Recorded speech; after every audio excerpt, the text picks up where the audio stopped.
What is up, everybody, and welcome into another edition of the Hockey Night on Broad Flyers pregame show. Tonight, the Philadelphia Flyers the Flyers are on the road for the first time for the second time in the last few days as they take on the Detroit Red Wings as they meet once again, going back to last week or so, and the first time in the last 7 days. Thanks again for joining me tonight, and a pleasant good evening, everybody. I'm your host, James Scorza, with you for the next 15 minutes or so. As the Flyers coming into this game on Saturday night had a shaky start to their game against the Minnesota Wild on Saturday afternoon up in Minnesota. And sometimes like that, the good teams like the Flyers have had the chance to get opportunities when it mattered the most. Didn't go the way it expected to happen for the Flyers, but the good news is that they take on another team that they know very, very well. Like I said, this is the first meeting they met against each other going back to last Thursday when it was a history-making night for Scott Laughton, who scored 4 goals and a career goal number 100 on the night against Detroit. That one is at the Wells Fargo Center. This one is at Little Caesars Arena in Detroit, Michigan. And like we always do before we get into our keys of the game and also our key matchups and our what's trending up, trending down, or who's trending up and who's trending down and all the whole 9 yards, we recap the previous game that happened on Saturday afternoon against the Minnesota Wild. Early on in the first, the Flyers have an opportunity to break the ice around the 15-minute mark, but it was the 40-year-old goaltender himself, Marc-Andre Fleury, who did so many opportunities in this game that made sure he didn't look like the 40-year-old self to make sure that he was going to stop every puck he could. Kind of look like the old days when he was with the Penguins and also the days when he was with the Vegas Golden Knights. So he was standing tall in this game. And so it was stayed scoreless until around a few minutes later to avoid a 1-0 lead. And he stopped the Flyers' chances to give the Flyers a 1-0 lead. Later on in the stanza, Minnesota will get on the board first. And like I mentioned before about the stellar performance and also the year that he is having, and Kaprizov has come through again, and he made it a 1-0 Minnesota lead after 20. To the second we go, the Flyers at around the 11:30-minute mark of the second period, halfway through the second period. Flyers are going to try to get a power play goal by a good pass by Bobby Brink, will set up Travis Konechny and to Matvei Michkov. That could have been a tic-tac-toe goal, but I believe Michkov either misplayed or it was Marc-Andre Fleury or a defenseman getting in the way to keep the score still at a 1-0 Minnesota lead. Later on in the second period, as a 4-on-3 advantage, I believe, for the Wild, and they will get credit for another goal, this time on a breakaway chance after Sam Ersson making a stellar save, but not getting the rebound was Matt Boldy to give the Minnesota Wild a 2-0 lead late in the second period. And that's all the second period. That took all you need to know about what the circumstances was with that for that first or second period. Only 2 goals for Minnesota, and the Flyers remained scoreless after 40. Inside the third period we go, and Minnesota, after buzzing once again, and they will buzz like we always say, light the lamp one more time. And this was Marco Rossi. This time, getting credit for the Minnesota's third goal of the game, and giving the Wild a 3-0 lead early on in the third, or at the halfway point of the third period. Later on in the third, the Flyers will finally get on the board, and they will do so. And the Flyers will get some life here after a shot by Travis Sanheim, who is having himself a season, and will get credit for this one, and will make it a 3-1 Minnesota lead after. It will give Minnesota still a 2-goal cushion as it only cut the lead in at 3-1 in favor of the Wild. But the Wild will get one more goal on this Saturday afternoon, and that would be the one that got credit for the first goal. Go get goal number 2. That will be Kaprizov once again to give Minnesota a 4-1 lead, and also will win that game on that Saturday afternoon. Like I mentioned, 4-1 the final over at XO Energy Center in St. Paul, Minnesota. So that's basically the big matchup of the game tonight. The Flyers, like I mentioned, come into this game tonight looking pretty good. They're looking not too shabby. They have some opportunities here and there to get some opportunities, and this is our key matchups of the game. So the big story of this game tonight is that basically it's been a season long. Even our good friend Pat Bernard brought up on the post-game show that the Flyers keep on losing. The top-tier talent could really be a concerning part as we get closer and closer to that All-Star break and also to the second half of the season. But for the Orange and Black tonight, I think this one was just a take on the chin, obviously. Minnesota, one of those top teams with Winnipeg, who is leading that Central in first place, and also one team closer in that maybe Central or even the Western Conference. So it's going to be a real tall task for them when they take on Minnesota. Next time they'll play Minnesota, if they ever go to the Stanley Cup Finals, that will be the next matchup because that was the last and final meeting of the year for Minnesota and Philadelphia. And the last time Minnesota and Philadelphia played before this game was on a couple Saturdays ago on the 26th, and that was more of a touchdown and a 2-point conversion game. That was more Sean Couturier, the big story in that game, and that was a 7-5 Flyers win. But back to Detroit tonight. Like I said, the Flyers played against Detroit back 7 days ago and saw history on that night, like Scott Laughton getting goal number 100 and also having 4 goals on that night on Thursday night against the Detroit Red Wings on that Thursday night in South Philly. So more of the same I expect here tonight. I expect the Flyers coming out with a lot more anticipation like they didn't have on Saturday night. So it will be good to know that they'll be back to normal as soon as it gets closer and closer. As for Detroit, they're on the outside looking in. Not looking too bad, but they are right in the mix of things. And hard to believe they're right behind the Ottawa Senators on the last couple wild cards of that division. So I'm expecting that it'll be a tall task for either Ottawa or Tampa Bay will be in that wild card position. But if the Flyers continue to win their games and also win games that are top-tier talent-wise, it could be a very good tall task for the Orange and Black, even though this is a rebuilding season. But they play very well against teams that are below 500 and struggle sometimes with teams that are over 500, if you know what I mean. All right, let's check out who's trending up and who is trending down on this Wednesday night of hockey.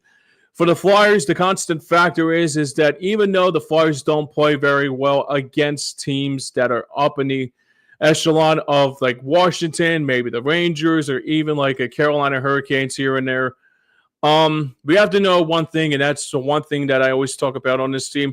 Sure, it doesn't look pretty, but this is a rebuilding process. So I expect more of the same tonight, and they play the same schedule like you play the teams on your schedule. So if you continue to win games against teams that are really bad and then come down the road, make your presence known and say, okay, the one thing you have to do when it gets closer and closer to the playoffs is that you want to get some wins against teams that are on top of that metro or even like try to stay close in the playoff position. You got to beat the teams that you have to play against on your schedule. So that's the big top priority tonight. So, of course, it's a rebuilding season. It's a rebuilding process, but I expect more of the same here tonight as we saw on Thursday night. Like I mentioned, that was on Thursday night when these two clubs met in South Philly. For who's trending down, it's the big story that's kind of been a shocking story, to say the least, for Detroit, rather, because Detroit has the talent that they had like so many years that they had back in the day. And seeing them kind of struggle like this kind of reminds me of a time when the Flyers were struggling this much after so many great, successful years. Obviously, they got Patrick Kane, but Patrick Kane's probably here and there. That's like one step. I mean, I wouldn't say he's done, but he's not looked like the old Patrick Kane that we all remember.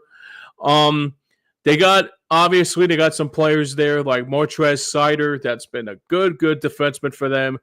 Please forgive me if I got his name wrong. I'm not too crazy about this guy's name. They got Mason Raymond. They got some other players on that team that Lucas Raymond, not Mason Raymond. Mason Raymond was a former player back in the day for I think the Flames, was it? But then they got Dylan Larkin that's playing very, very well.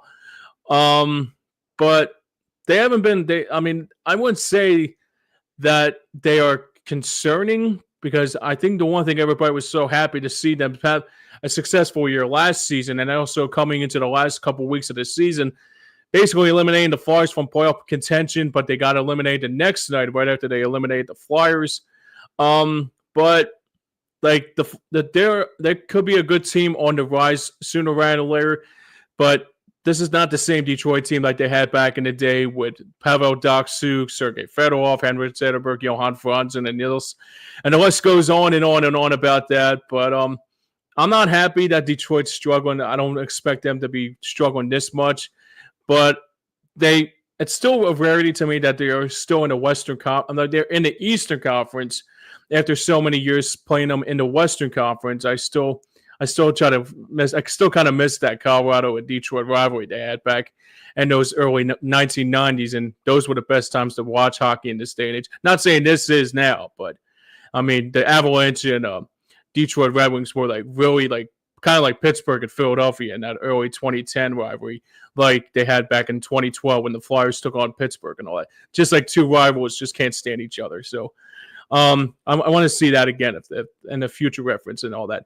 All right, let's check out our injuries and scratches in this game tonight. Injuries for the Flyers, basically the same as it was on a couple nights from now. Nick Delorier is still out tonight with an upper body injury. Some scratches in this game for the Flyers. Emil Andre still out after missing the last couple games with that injury that he suffered against Columbus.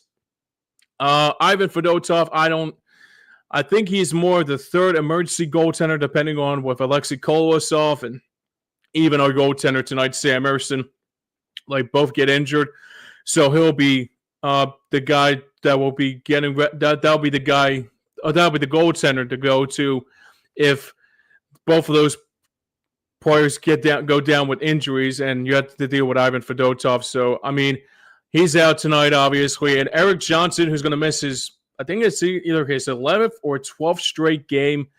Like I mentioned before, John Tortorella wants to see other young guys, like Emil Andre, Yegor Zamola, and some others along the way to see what they have in store for.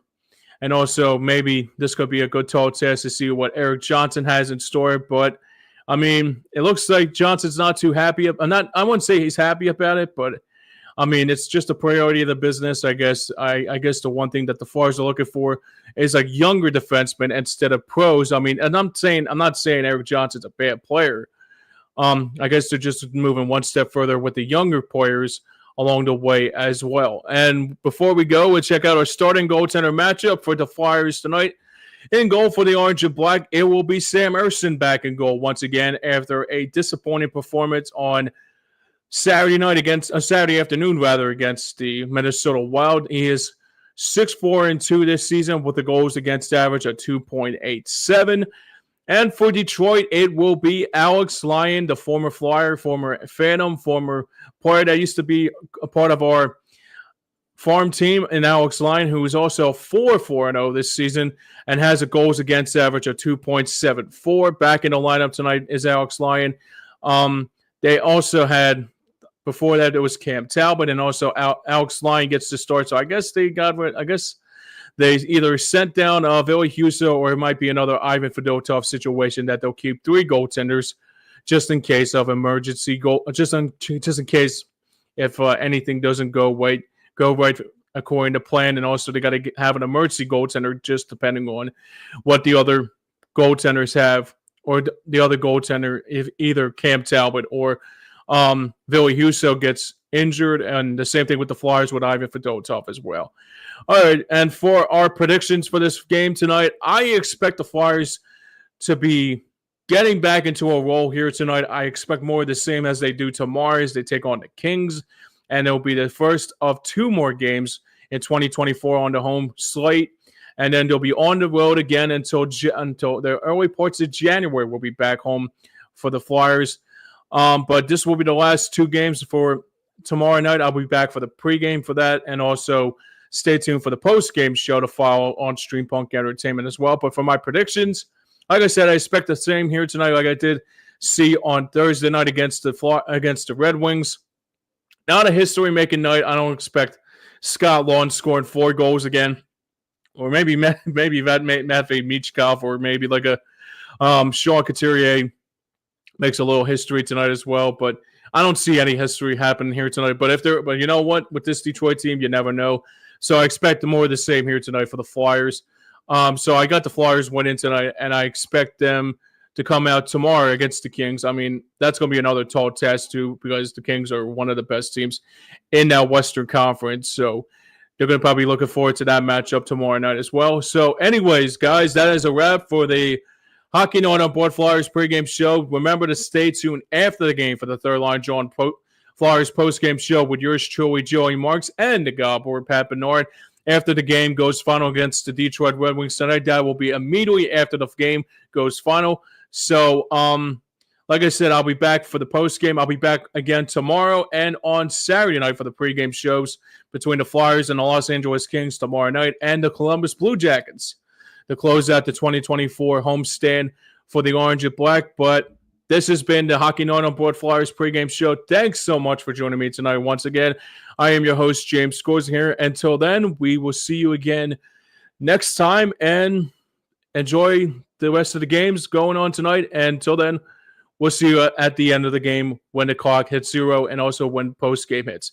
Until then, let's go Flyers, and we will see you next time.